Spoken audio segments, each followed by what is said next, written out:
Pulang, hukbo.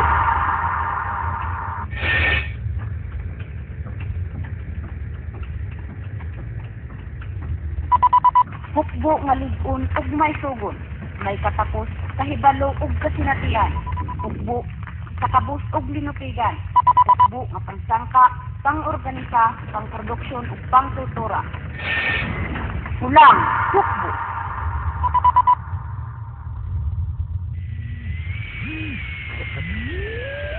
Opisyal ng pulis matapos tambangan ng New People's Army ang nilalang nasa likod ng panununog, mga miyembro ng New People's Army sa pangunguna umano ng isang October 3. Nadayog ang nasyonal ug lokal nga reaksyonaryong gobyerno. Dihang gisilutan sa New People's Army ang tulo ka mga imperialistang kumpanya sa mina.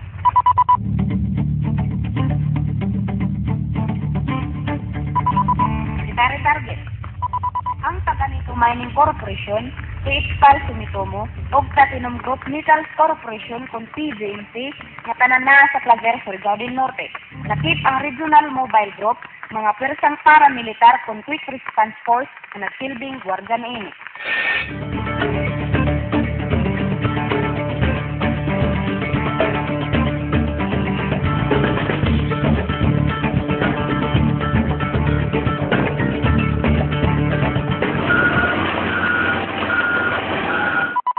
Dakong kadaot ang nahimo sa mong mga kumpanya.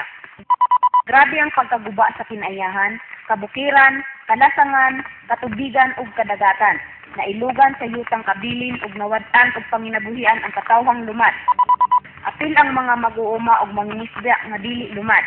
Ubos ang suhulan ug wala o kulang sa mga benepisyo ang mga mamumuo sa minahan. Wala magpakabana ang gobyerno sa rehimeng Aquino. Tungod sa dagkong suborno nga makuha gikan sa maong mga kumpanya, nagpun sa buhay sila sa pagbatok sa revolusyonaryong kalihukan. Itupod ang mga persang paramilitar, gideploy ang public safety company. Wala pa matagbaw ang rehimeng Aquino nang imbitar pa og dugang nga langyang kumpanya sa mina dinhi sa Caraga. When I was speaker for the second time, because this is now my fourth term as a speaker, our colleagues here co-authored with us the Philippine Mining Act of 1995. And it was a bold, creative, dynamic step because it allows foreigners under the service contract system, as in oil exploration, to own 100% of the mining project. Isip tubag sa himalakyong kinabuhi sa pinaiyahan o katawhan sa maong lugar. Naghimo og plano militar ang mga pulang komander para ilunsad ang usa ka operasyon militar.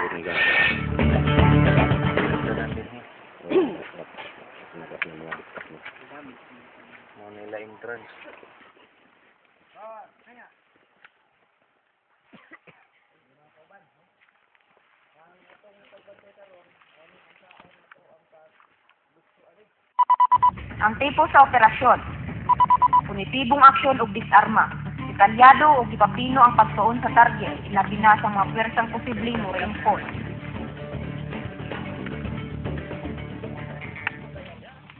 Buha man na. Nadin him mechanical shop, powerhouse, ya. Mao ni itong mga tubo. Kani puros ni, mao ni ang portion ng atong sektor. Makadaghang giripaso ang mga plano sa taktika o technique. Testada sa pwersa sa bagong magpuntayan. Una o ikaduhang grupo ang nasa sentrong target. Samtang ang ikatulong grupo ang nasa PDPAL.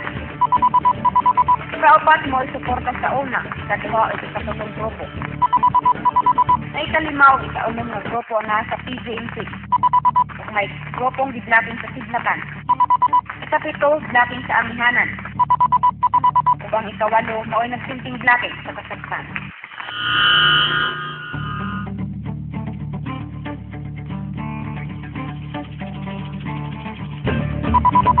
Gilunsad ang mga dryran nga haom sa paghahimong operasyon. Humanmaandam ang tanang gikinahanglan, gihimo ang kinaulahiyang orientasyon alang sa patas ng kahibalo sa mga pulang komander ug manggugubat.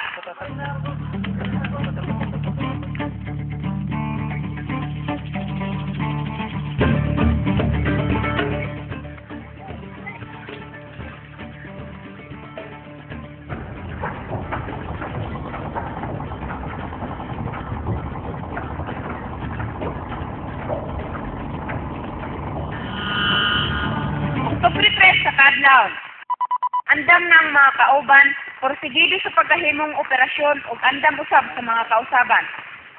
Muna atong ipakita sa masa ang pagkadisiplinado, ang pagkadisiplinado.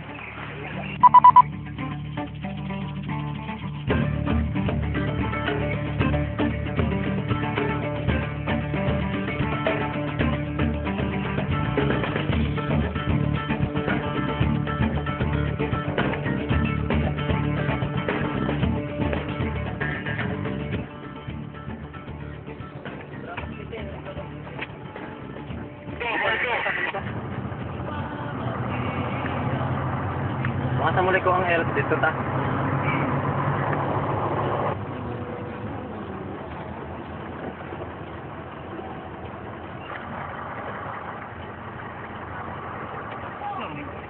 Dito. Sunod ka rin eh?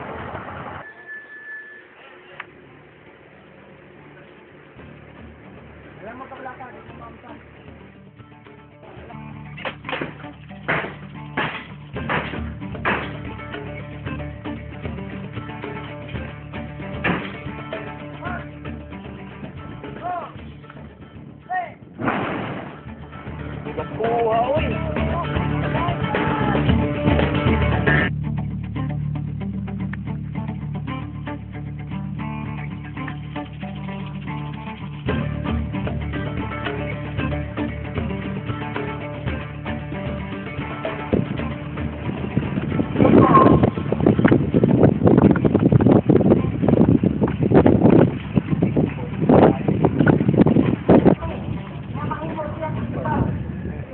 Apan sunod sa problema, bunga sa kinintingon na kontraktualisasyon, bunga sa pagkakasyon sa pamilya, nagkailan o nagkailan sa mga kumpanya ang kontraktualisasyon. Ang angayan niya unta, kung pwede pa lamang, kung ang gobyerno pa lamang karon sa Pilipinas, pwede na dayon ulihan sa revolusionaryong gobyerno. Angayan lamang yun una, na kung kinsa ang naghagong gasot, siya po ang angayan o makatarunganon nga makaangkol sa mas dakong na bildo o mas daghang benepisyo. Katili pagrespeto sa katungod sa mga mamumuhos sa punyon o pagpataan sa ulan o ubang pang benepisyo. Kapag respeto sa mga palisiya sa revolusyonaryong kalihungan. Ang kaganito mind.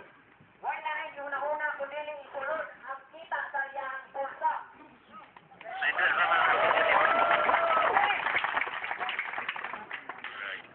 Kanang mga kulawan, kung bangkang mga minerales na sa mga high-tech na baligya sa atong mahal.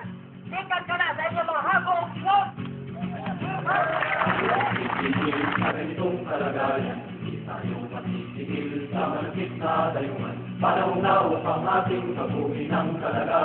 Sulod sa halos mukaping kulang 4 ka oras nga operasyon, malampuson og luwas nga nakawithdraw ang mga kauban.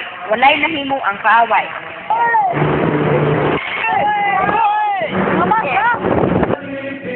Nakumpista ang ubay-ubay nga mga himan militar o kahimanang elektronik.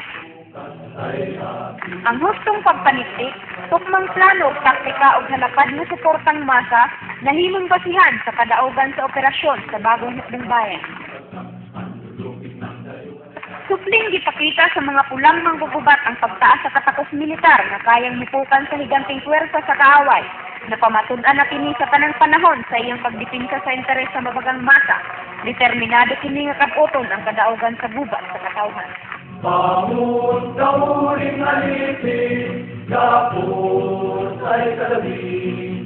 Ang bukas ay atin, ang bayan ay lalayari. Mga makibaba, mga magtagumpay. Tayo ang pipigil sa ganitong kalagayan, hindi tayo mapipigil sa malapit na dayuhan. Panahon na upang ating pagbuhin ng kalagayan, panahon na upang tayong inaapi ay lumabas.